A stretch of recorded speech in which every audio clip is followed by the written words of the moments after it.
falar. Saúdo cada um dos irmãos com a graça e a paz do nosso Senhor Jesus Cristo. Amém?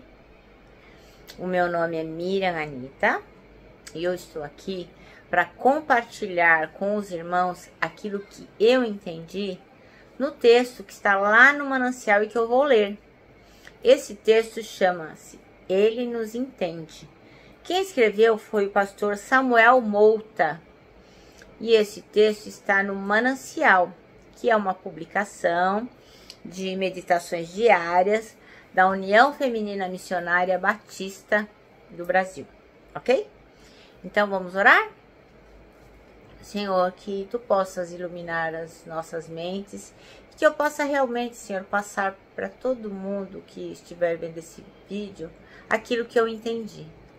Que seja realmente uma lição para nós, para mim e para a vida de cada um.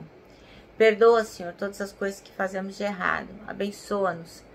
Abre as nossas mentes para que possamos fazer cada dia coisas melhores para Ti. É o que eu te peço. Em nome de Jesus. Amém. Bom, irmãos, então, hoje o texto, ele começa lá em Hebreus, no capítulo 4, versículo 14, e vai até o versículo 10 do capítulo 5. Então, eu vou ler com os irmãos esse texto aqui de Hebreus, que é lá no Novo Testamento, um livro do Novo Testamento, certo? Então, Hebreus capítulo 4, começa assim, no versículo 14. Porquanto, visto que temos um grande sumo sacerdote que adentrou os céus, Jesus, o Filho de Deus, apeguemo-nos com toda a firmeza à fé que professamos.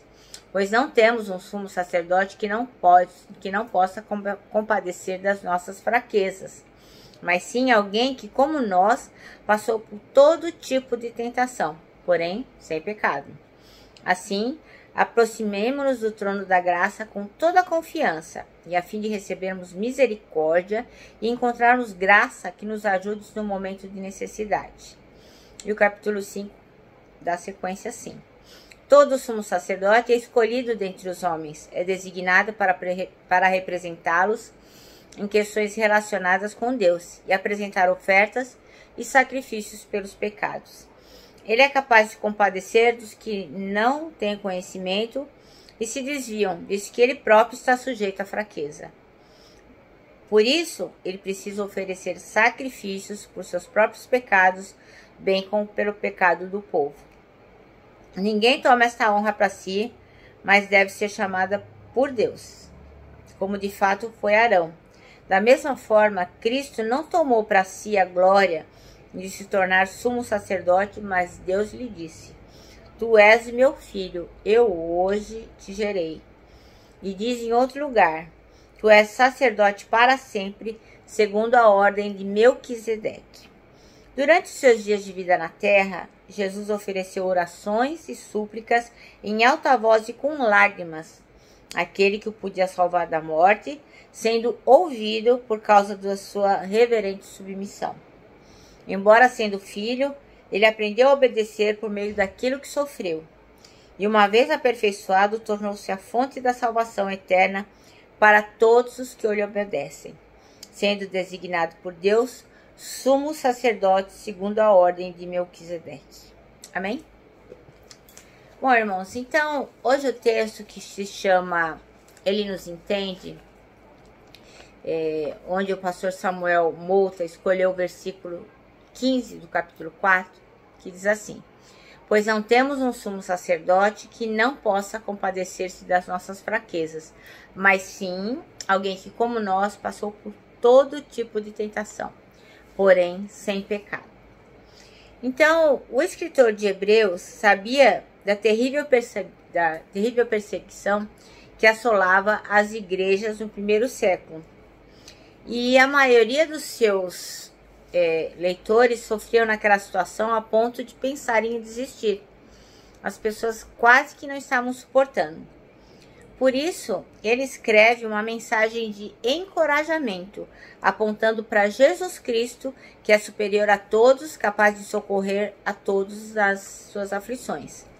Então, assim, a perseguição era tanta que a carta foi escrita como forma de dar uma força, tipo, olha, não desista, porque Jesus Cristo, quando ele veio aqui, ele se fez homem, ele se esvaziou, ele era homem e sofria todas as provações, todas as tentações e todas as tristezas de um homem. E ele não desistiu. E por ele, nele, nós também não devemos desistir. Então, Jesus, tão exaltado e grandioso, fez-se homem e se tornou nosso sumo sacerdote. Lembra quando ele morreu que o véu se rasgou de alto a baixo? O véu do Santo dos Santos. E lá só podia entrar o sumo sacerdote. Então é por isso que o véu se rasgou, porque agora nós temos acesso a Deus através de Jesus Cristo. Então, Jesus padeceu em nosso lugar, sofrendo na carne as nossas dores. Ele sabe exatamente o que a gente sofre. Ele sabe como somos afligidos e como é pesado para a gente o fardo. A única diferença é que Jesus, apesar de saber todas essas coisas, ele não pecou. Então, a palavra compadecer tem o sentido aqui de simpatizar. Ele se simpatiza conosco, ou seja, ele tem uma empatia. Empatia é você se colocar no lugar do outro. Então, Jesus consegue se colocar no nosso lugar.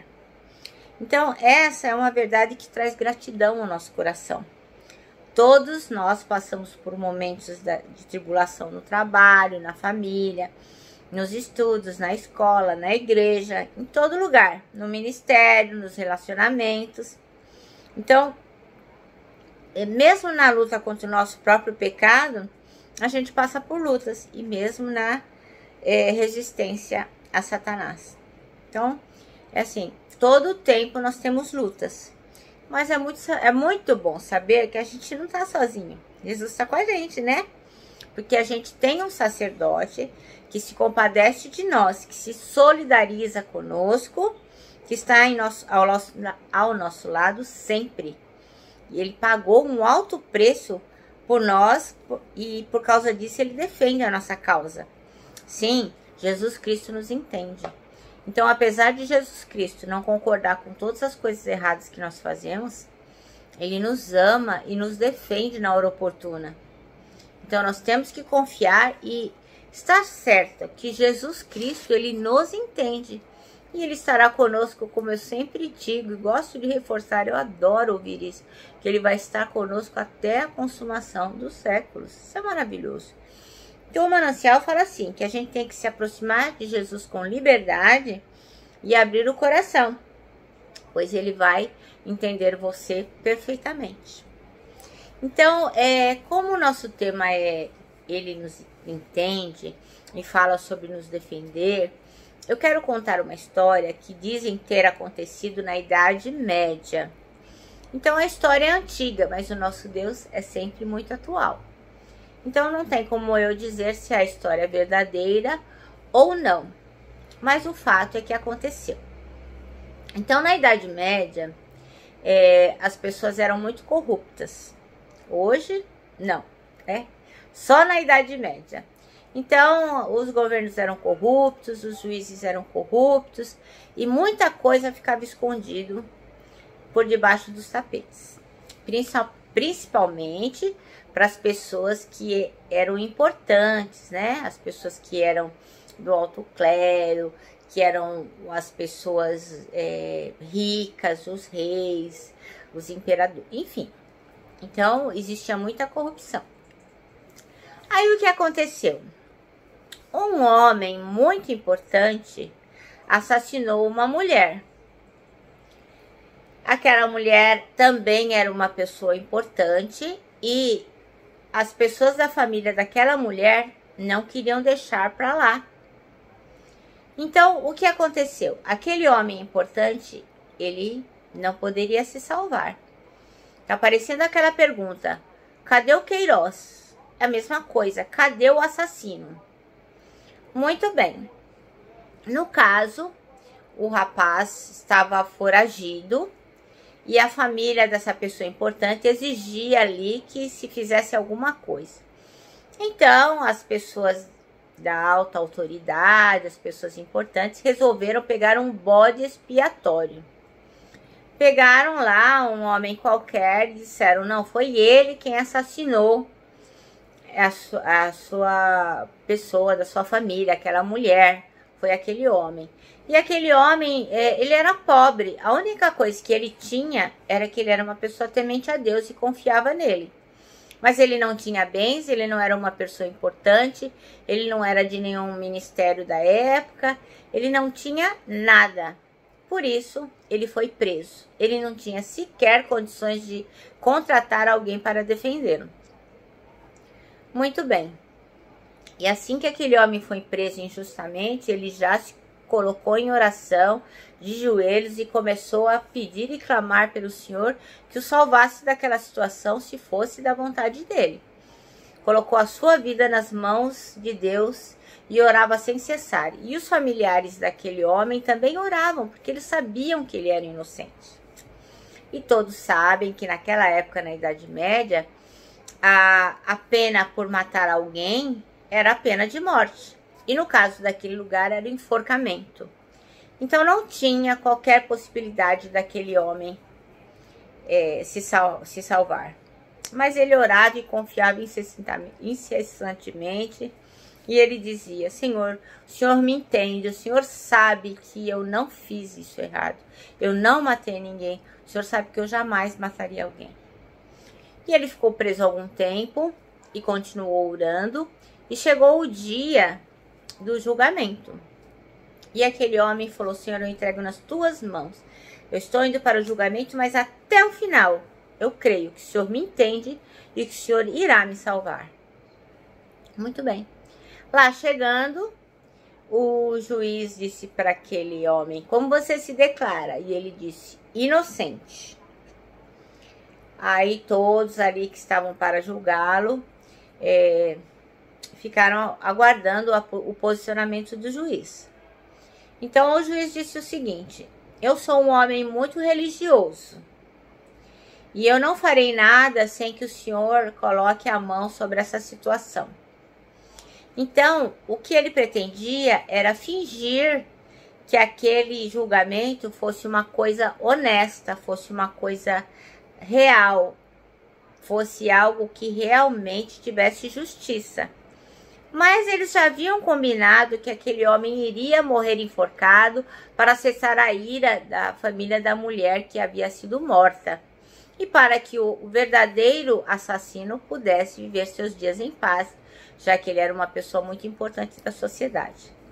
Só que era necessário que se fizesse um julgamento de mentira para que o povo sossegasse o coração, porque todas as pessoas estavam indignadas.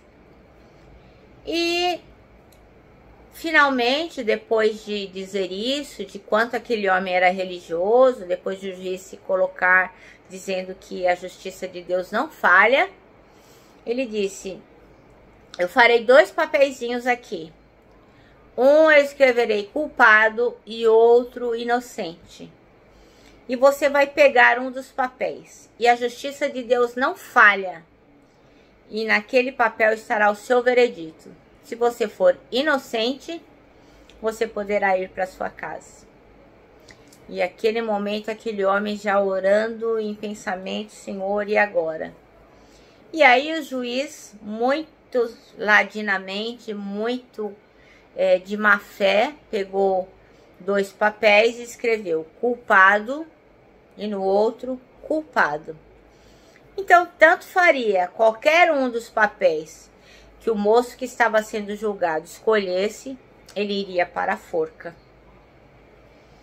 Então, aí o juiz pegou e falou, os 2 papéis estão aqui, um está escrito inocente, outro está escrito culpado, mas ele não mostrou para as pessoas o que ele havia escrito.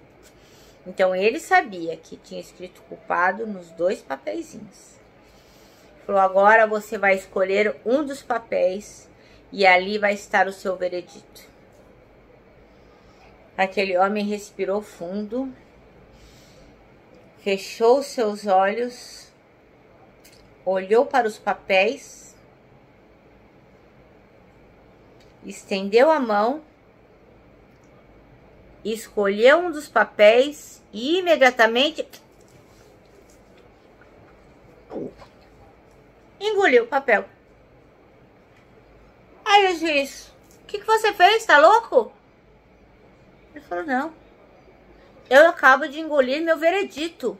O papel que sobrou é aquele que não é o meu veredito. E eu poderei ser salvo. Aí o juiz pegou, abriu o papel, mostrou a todos que ali estava escrito culpado.